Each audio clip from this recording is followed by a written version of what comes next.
Shalom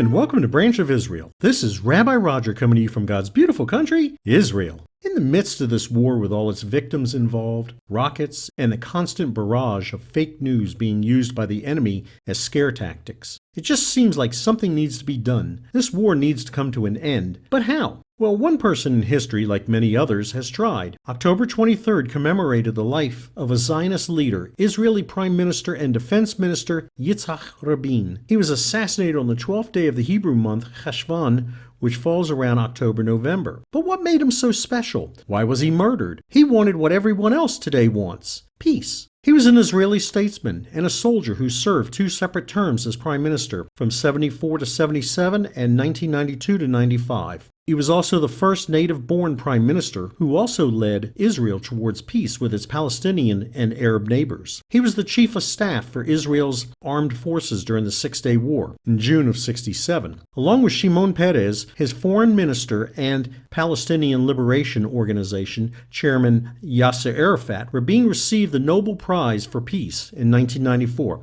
for their efforts to create peace in the Middle East. At the age of 73, he was the only prime minister to be assassinated and the second to die in office, after the third prime minister, Levi Eshkol. Unfortunately, some of the Jewish people saw the Oslo Accords as a betrayal, and Rabin was assassinated by a religious fanatic on November 4th, 1995. He may have been assassinated for his beliefs, but he died for what he thought was right. Keep in mind, just like any politician, he too was not well liked by everyone. So what do we take away from all of this? He was a go-getter. He was a man who tried creating peace with the Palestinians. Was he perfect? No. But he was a man, though not a believer, who believed in something and went after it. He was a man who made attempts to keep relationships with other countries around Israel. Is this the way to handle this type of conflict? We have seen by giving Palestinians lands such as Gaza and the area of Judea and Samaria, but it has never helped. Will a two-state solution work? No. Why? Because in my personal opinion, these two areas are a test run at a failed attempt for a two-state solution.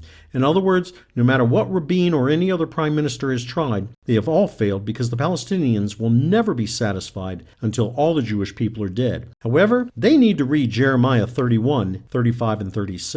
So let me ask you, are you a peacemaker? Are you a strong leader? Are you willing to die for what you believe is right? Are you underachieving according to the book written about your life? Now, if you were Prime Minister for Israel today, how would you make peace in the midst of this war? Again, this is Rabbi Roger coming to you from Israel, and thank you so much for listening. Leitraot, goodbye, or see you again.